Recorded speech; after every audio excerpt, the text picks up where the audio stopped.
नमस्कार, मी मनोज भावसार सर, प्रवेश प्रक्रिया अभ्यासक, श्रीगोंदा जिल्हा अहमदनगर, आपल्या सर्वांचं या व्हिडिओमध्ये प्रथमतः स्वागत करतो.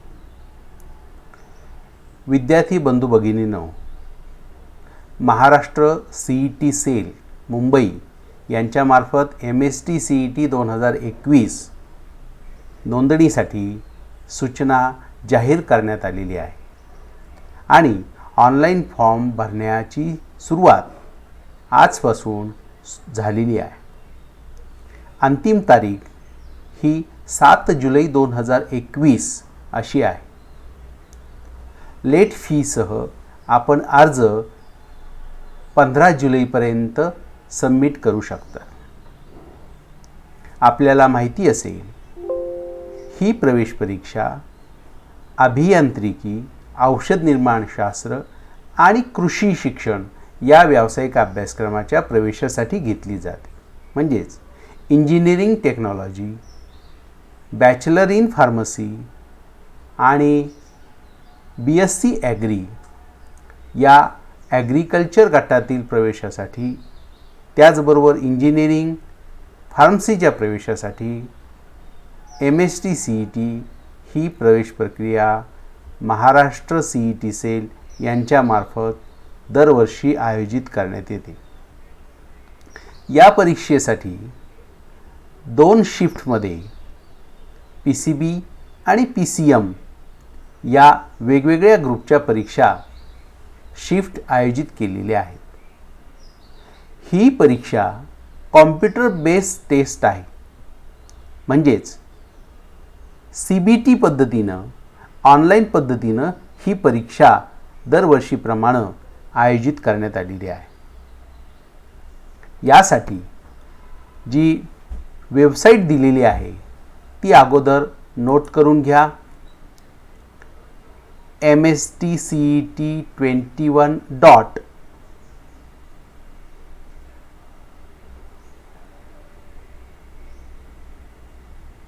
ऑनलाईन फॉर्म भरण्यासाठी जी वेबसाईट आहे ती नोट करून घ्या. https://mhtcet2021.mahacet.org या वेबसाईटवर ऑनलाईन फॉर्म भरायचे आहेत. फॉर्म भरण्याची तारीख पुन्हा एकदा मी सांगतो, 8 जूनपासून 7 जुलैपर्यंत फॉर्म आपल्याला भरता येईल. यानंतर 500 रुपये विलंब शुल्क आकारून 8 जुलै ते 15 जुलैपर्यंत फॉर्म भरता येतील. ऑनलाईन पेमेंटची लास्ट डेट आहे 15 जुलै. त्यानंतर परीक्षेच्या आधी साधारणपणे 2 आठवडे हॉल तिकीट लॉग इनमध्ये उपलब्ध होतात. PCM आणि PCB ग्रुप यांचं जे शेड्यूल आहे ते आपल्याला स्क्रीनवर दिसतंय. सुरुवातीला PCMचं शेड्यूल आहे. शिफ्ट 1 आणि शिफ्ट 2 असे एका दिवसामध्ये 2 शिफ्टमध्ये एक्झाम आयोजित केलेली आहे. पहिली शिफ्टची एक्झामिनेशन हॉलमधली एंट्री 7:30 वाजता आहे, तर दुसऱ्या शिफ्टमध्ये जर पेपर असेल तर त्यांच्यासाठी 12:30 दुपारची ही वेळ आहे. आपल्याला माहिती असेल 3 तासाचा हा पेपर असतो. कॉम्प्युटर बेस्ड टेस्ट आहे, म्हणजे CBT आहे. त्यानंतर सकाळच्या शिफ्टमध्ये 7:30ला एक्झामिनेशन हॉलमध्ये एंट्री केल्यानंतर ॲक्च्युअल पेपर हा 9ला सुरू होतो, 9 ते 12 वाजेपर्यंत. तर दुपारच्या शिफ्टमध्ये दुपारी 2ला पेपर सुरू होईल आणि त्याची वेळ 5 वाजेपर्यंत आहे. अशा पद्धतीने 3 तासाचा हा पेपर आहे. PCMचं वेळापत्रक वेगळं असतं, PCBचं वेळापत्रक वेगळं असतं. आपल्याला हॉल तिकीटवर हे वेळापत्रक उपलब्ध होईल. आता ह्या परीक्षेबाबत आणखी आपण माहिती करून घेऊ. फिजिक्स विषयासाठी, केमिस्ट्री विषयासाठी, बायोलॉजी विषयासाठी आणि मॅथ विषयासाठी 20% प्रश्न हे 11वीवर असतात, म्हणजेच 11वीसाठी 20% वेटेज दिलेलं आहे, तर 80% हे 12वीवर वेटेज दिलेलं आहे. आता प्रश्नांची संख्या आपण पाहू. फिजिक्ससाठी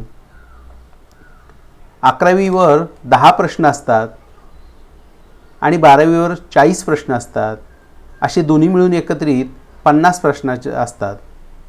याला प्रत्येकी 1 गुण असतो, म्हणजेच 50 गुणांचे फिजिक्सचे पेपर, फिजिक्स विषयासाठी 50 गुण आहेत. केमिस्ट्री विषयाचा विचार करूया आपण. केमिस्ट्री विषयामध्ये फिजिक्सप्रमाणेच 10 प्रश्न 11वीवर असतील, 12वीवर 40 प्रश्न असतील, असे एकूण 50 प्रश्न असतील आणि ह्या 50 प्रश्नाला प्रत्येकी 1 गुणप्रमाणे 50 गुणांचा हा केमिस्ट्रीचा पेपर असेल. आता फिजिक्स केमिस्ट्री नंतर जर PCM असेल, म्हणजे मॅथमॅटिक्स असेल, तर मॅथमॅटिक्ससाठी 10 प्रश्न 11वीसाठी असतील, 12वीवर 40 प्रश्न असतील, एकूण 50 प्रश्न असतील आणि मॅथमॅटिक्सला मात्र 2 मार्कासाठी 1 प्रश्न असेल, म्हणजे 50 गुणिले 2 100 मार्क हे मॅथसाठी असतील. आता बायोचा विचार करा. बायोसाठी 11वीच्या वेटेजवर 20 प्रश्न असतील, तर 12वीच्या वेटेजवर 80 प्रश्न असतील. असे एकूण 100 प्रश्न आहेत. यासाठी प्रत्येक प्रश्नासाठी 1 गुण असेल, म्हणजेच बायोलॉजीचा पेपर हा 100 गुणाचा असेल. अशा पद्धतीने आपला जर PCM असेल तर तो 200 मार्काचा पेपर होईल. PCB असेल तर तो 200 मार्काचा होईल. आता ऑनलाईन फॉर्म भरण्यासाठी जी वेबसाईट आहे, आत्ताच मी आपल्याला सांगितलं, या वेबसाईटवर भेट दिल्यानंतर आपल्याला फ्रंट पेज ओपन होईल आणि ह्या फ्रंट पेजवर रजिस्ट्रेशन, न्यू रजिस्ट्रेशन हा टॅब आहे. या न्यू रजिस्ट्रेशन टॅबवर क्लिक केल्यानंतर आपल्याला स्क्रीनवर दिसेल हे पेज ओपन होईल. यामध्ये कॅन्डिडेट फुल नेम, 10वी-12वी गुणपत्रिकेवर प्रकाशित असलेलं जे नाव आहे ते नाव आणि स्पेलिंग या ठिकाणी टाकायचं आहे. त्यानंतर वडिलांचं नाव विचारले ते इथे टाका. त्यानंतर मदर्स नेम या चौकोनात टाकायचं आहे. जेंडर सिलेक्ट करा. त्यानंतर जेंडर सिलेक्ट केल्यानंतर जन्मतारीख निवडायची आहे. त्यानंतर रिलिजियन, त्यानंतर कुठल्या भागाचा रहिवासी आहे, रुरल, अर्बन हे निवडा. त्यानंतर कुटुंबाचं वार्षिक उत्पन्न जे आहे त्याचे वेगवेगळे स्लॅब दिलेले आहेत. आपला जो स्लॅब असेल तो या ठिकाणी निवडायचा आहे. त्यानंतर मातृभाषा, राष्ट्रीयत्व, ॲड्रेस, परमनंट ॲड्रेस विचारलेला आहे. त्याचबरोबर सध्याचा करस्पॉन्डिंग ॲड्रेस देखील विचारलेला आहे. त्यानंतर स्टेट, डिस्ट्रिक्ट, तालुका, गाव, pincode, mobile number, email ID इत्यादी माहिती विचारलेली आहे आणि आपल्याला जो पासवर्ड निवडायचा आहे तो या ठिकाणी टाईप 2दा करायचा आहे.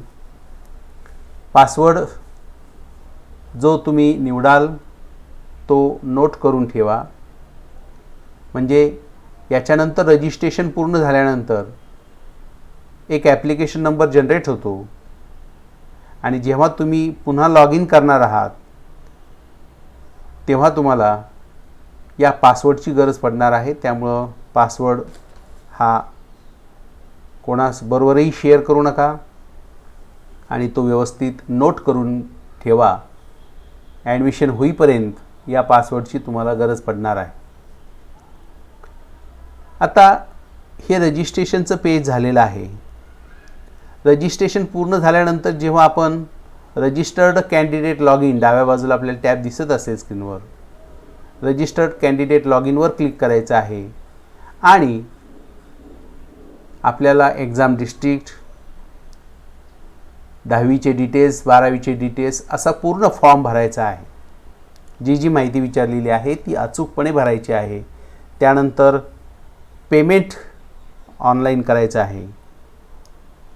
जेव्हा आपण फॉर्म भराल पूर्णपणे तेव्हा आपल्याला जी कागदपत्रं सांगितलेली आहेत ती अपलोड करायची आहेत, जसे की फोटो, सही, फोटो आयडेंटिटी. आणि अपलोडिंग झाल्यानंतर जेव्हा तुम्ही फी पेमेंट कराल ते फी पेमेंट PCB ग्रुपसाठी ₹800 इतकं आहे. तर PCM ग्रुपसाठी देखील 800 ओपन कॅटेगरीसाठी आहे. जर राखीव गटामध्ये आपण असाल तर PCB ग्रुप किंवा PCM ग्रुपसाठी ₹600 इतकं पेमेंट आहे. आणि जर आपण लेट फीमध्ये आपला फॉर्म गेला, म्हणजेच 8 ते 15 जुलैपर्यंत फॉर्म जर भरला गेला उशिरा, तर या व्यतिरिक्त आपल्याला ₹500 विलंब शुल्क लागेल. ह्या MST CET परीक्षेमध्ये निगेटिव्ह मार्किंग नसते, हेही आपण या ठिकाणी लक्षात घ्या. MST CET परीक्षा ही वेगवेगळ्या सत्रामध्ये आयोजित केलेली असेल तरी त्याची काठिण्य पातळी ही समान ठेवण्याचा प्रयत्न केला जातो. पर्सेंटाईल स्वरूपामध्ये आपल्याला निकाल प्राप्त होईल. हे पर्सेंटाईल नॉर्मलायझेशन मेथडने काढलेलं असतं.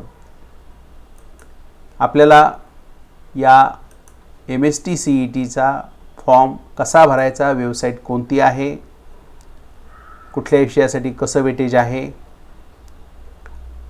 त्याचबरोबर एक्झामिनेशनचं शेड्यूल जे आहे ते देखील यामध्ये सांगितलेलं आहे. अधिकृत साईटवर असलेलं जे माहितीपत्रक आहे ते काळजीपूर्वक वाचून फॉर्म भरायचा आहे, जेणेकरून कुठल्याही प्रकारची चूक फॉर्म भरताना होणार नाही.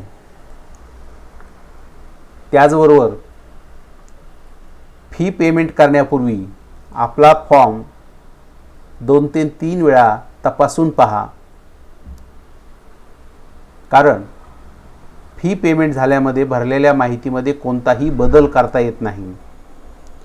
फी पेमेंट करण्यापूर्वी, ऑनलाईन पेमेंट करण्यापूर्वी मात्र आपण त्यामध्ये एडिट करू शकाल, बदल करू शकाल. अशा पद्धतीनं CET फॉर्मची माहिती देण्याचा या व्हिडिओमध्ये मी प्रयत्न केलेला आहे. आपल्या सर्वांना MST CET 2021 या परीक्षेसाठी शुभेच्छा.